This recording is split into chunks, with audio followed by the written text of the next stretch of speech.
Талас менен Кара Бура деген шаарлардын ортосунда жайгашкан. Халкынын саны 3800 адам. Биз 700дөн ашык түтүн жашайт.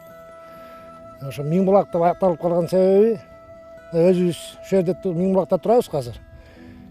Бир эле катары менен алганда 1000ден ашык булак бар да берди. Ар бир орусча айтканда на каждом шагу булак. Ошонун атынан Миңбулак деп коюлуп калган. Союзный водное деп койсок азыр кайта өзүбүздүн атыбызды, исторический атыбызды берип Миңбулак деп коюлган. Ушу булактын суунда казиети бар да. Ичегинде башка сууларды бар, ичиңге же алып берип болбойт. Өзүбүздүн таза суу чыккан Миңбулак айылында. Ушу биз турган булактардын баштагынан чыгат. Эми областта 1-чи орунда турат десем жаңылышпайм да. Дайыма санэпидемстанциядан нарык берактан келип текшерип турат биздин таза сууду.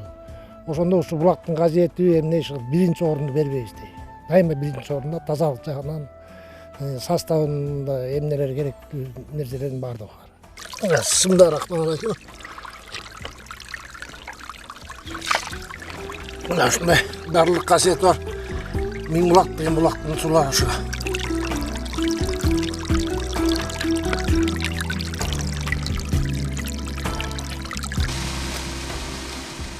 Биздин Миңбулак айылында 6 чакан жана орто ишканалар бар. Мына ошолордун эң чоң ишканалардын бири мынакей ушул жерде Миңбулак айылына быйыл президенттин тапшырмасы менен ушул жерге фасоль заводу курулуп атат. Бул жерде атайын биз мамлекет тарабынан, жергиликтүү бийлик тарабынан атайын бул жеке ишкерлерге биз ар тараптан колдоо көрсөтүп атабыз.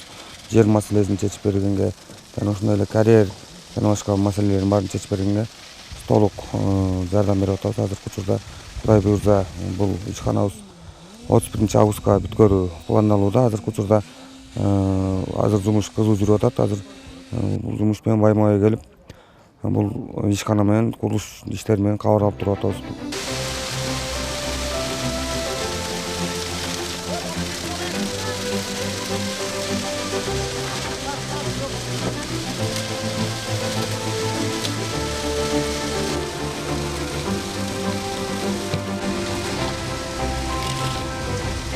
Талас облусунун тарыхында Төө бурчакты кабыл ала турган завод ишке кирүү алдында турат. Бул ишкана ишке кирсе 100 адамдан 150 адамга чейин иш менен камсыз болот. Бул заводдун өзгөчөлүгү дыйкандардан Төө бурчакты жогорку баада сатып алып, аны таңактап чет мамлекетке экспорттойт.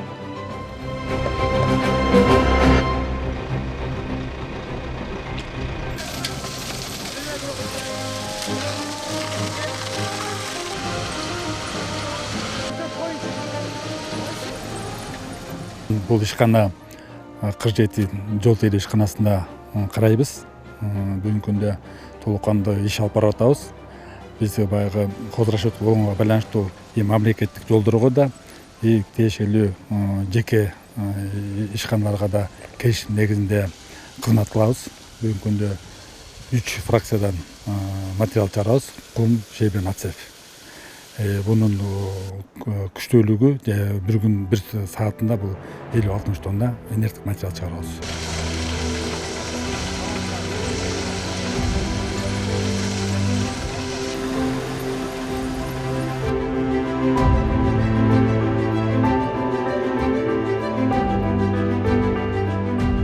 Биздин Досмамбет Батырбашиев атындагы Чалдар орто мектебинде 375 орундуу. Бул жерде азыр 622 бала окуп жатышат. Бүгүнкү күндө азыр ремонт иштери жүрүп жатат. Мамлекет тарабынан айтылгандай эле биздин мектепке 102 000 сом каражат каралган. Андан кийин услугасы да бар. Бүгүнкү күндө мына өзүңүздөр көрүп аткандай эле кенже кызматкерлерибиз 1-июлга чейин ушул ремонт иштерин бүтүрүп, андан кийин кенже кызматкерлерибиз эс алууга чыгышат эмгек өргүсүнө. Ага чейин мынакей мектебибизди көрүп аткандай эле бүгүнкү күндө бул жаңы салынган мектеп. Ошентсе дагы дуалдарыбызды актап, водомесёнкалап, стеналарыбыздын баарын краскаланып, эшиктерибиз, парталарыбыздын кээ бирлерин краскалап, оңдоо иштери жүрүп жатат. Бүгүнкү күндө 70% мектеп ремонту бүтүп калды. Буюрса бир жуманын ичинде толук мектепти бүтөбүз деген ойдо турабыз.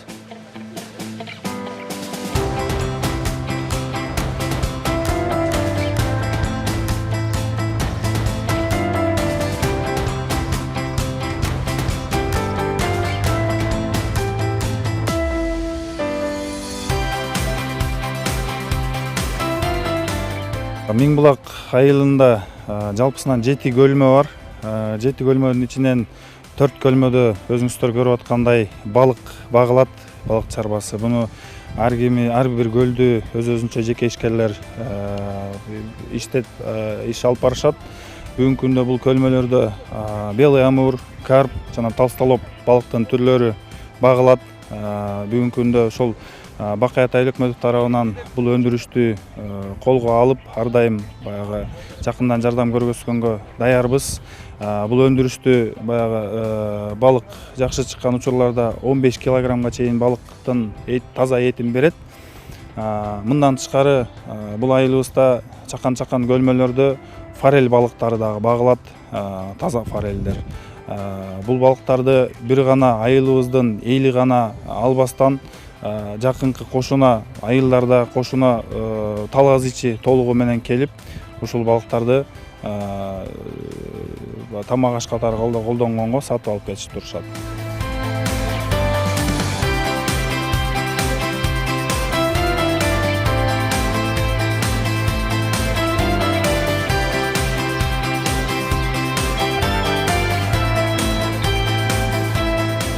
Биз бул Бакай Атайдагы Эмил Байке деген жеке ишкерден алганбыз. Полька түрүндө 35 сомдон алганбыз убагында. Анан убагында 35 сомдон алып, ушул жер 12 эле сотик тиккен жерибизчи. 12 сотикке 1,5 миң көчөт тиккем. 1,5 миң көчөт алып келип тиккенден кийин бул баягы өзү тияк Европадан келгенде шоковой заморозкада келет экен да. Шоковой заморозкада келгенден кийин буну сугарганда билиш керек экен да. Сугарып аткан учурда буну аябай жылуу суу менен биринчи жылытып алып туруп, анан кийин сугарып, бүгүнкү күндө ушу полька көчөтүн өндүрүп, мынакей 12 сотиктен былтыр 200 миң сом акча алдым. 12 эле сотиктен. Мурдагы жылы 180 миң сом алгам. Быйыл Кудай буйруса мынакей дагы массовый берет. Бул жылдан жылга массовый берет да. Мен мына өзү 8 жыл фасоль айдагам да. Мен фасольдун бүт айдап инежин эзептеп чыккам. Бул фасоль өзү негизи болбой калды да. Бүгүнкү күндө биздин жердин эмеси кетип калды да, аябай элечи. Анан түшүм бербеген себептен мен ушуну көрөйүн, ушуну тигип көрөйүн деп ушу 12 сотикке тиктим. Бүгүнкү күндө мен ушул жерден азыр 200 миң сом алып, плюс көчөтүн да сатып атырмын да. Ушу полька деген көчөтүн мен 10 сомдон эле сатып аттым. 20 сом, 30 сом, 40 сомдон саткан жокмун. Дыйкандар келип өстөрү касып кетет. Бүгүнкү күндө ушу айылга деле кээ бир тургундарыбызга бекерле берип атырмын. Анан эми өзүбүз өтүш керекпиз ушу бобой культурагачы. Малина, клубника, бүгүнкү күндө ушулардын баардыгы эле аябай сонун болуп атпайбы мына. Бүгүнкү күндө азыркы. Бүгүн аз 180 сомдон. Былтыр мен 100 сомдон сатканда 200 миң сом алгам. Быйыл Кудай буйруса бир 300 миң, 400 миң сом болобу деген ниет болуп турат эми. Алланын өкүмү менен. Мына түшүм кандай сом болуп атат. Буйруса жакшы эле, ниеттин баары жакшы. Мына ушундай чоң көлөмдө малина. Ушуну өзүбүз эле теребиз. Үй бүлөбүз менен, бала чакабыз менен. Бир семьяны мисалы үчүн багып атпайбы? Бул 200 миң сом акча.